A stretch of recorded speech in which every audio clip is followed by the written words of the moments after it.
So, you've chosen philosophy as your optional for the UPSC exam. You've probably heard it's a great choice, a safe bet, but then you've also probably seen people who don't score that well. So what's the deal? Well, today we are breaking down the 3 critical mistakes that cost aspirants precious marks, and, more importantly, how you can fix them.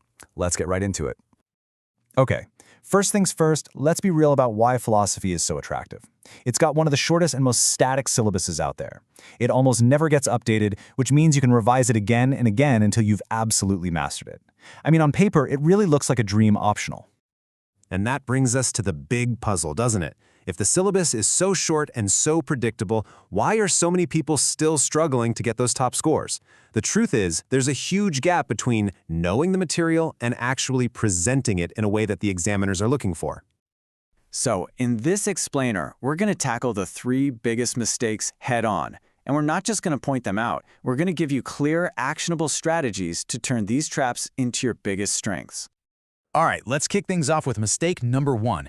And this one starts right at the very beginning of your prep with the syllabus itself.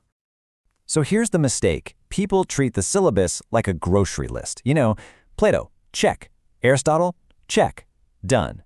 But philosophy just doesn't work that way. It's not a random collection of ideas. It's one long, continuous conversation happening over centuries. The real game changer is to stop seeing it as a list and start seeing it as a chain, just like you see here. Plato's ideas aren't just sitting there in a vacuum, they directly lead to what Aristotle talked about. More's work on common sense?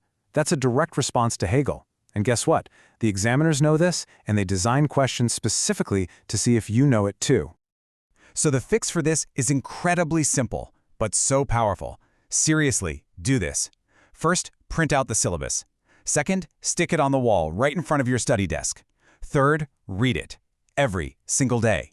You need to internalize its flow, its structure. Once you've memorized the key points, you'll start spotting direct questions in the exam hall instantly.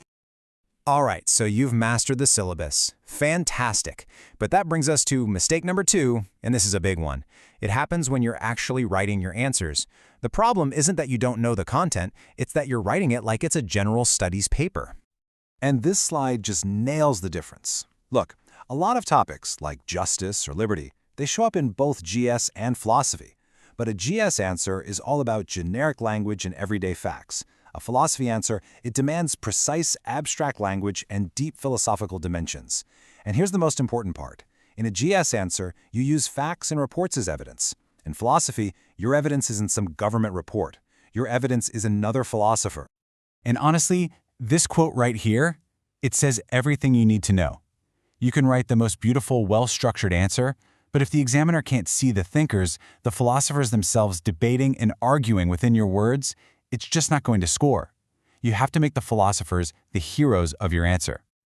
Okay, let's get really practical. Imagine you get a question on liberty. A GS answer might give a simple definition. But for philosophy, you have to go way deeper. You've got to bring in concepts like positive versus negative liberty. You know, freedom to do something versus freedom from something. And then you bring in the heavy hitters, J.S. Mill, T.H. Green, John Rawls, and the rest. That's the difference. That's what gets you the marks. Finally, let's talk about the final boss, the exam hall itself. Because even if you know your stuff inside and out and can write like a pro, it can all fall apart under the pressure of the clock.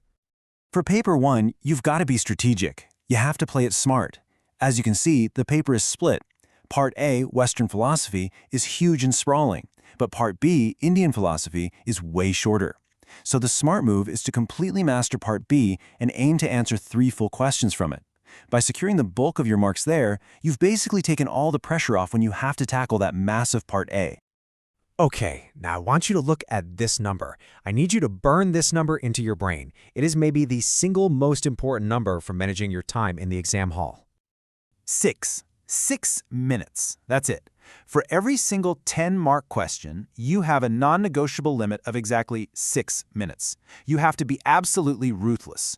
The second your watch hits 7 minutes, you're not just running late, you are actively stealing time from another question. You're putting yourself at risk of leaving the paper incomplete. Stick to this rule no matter what.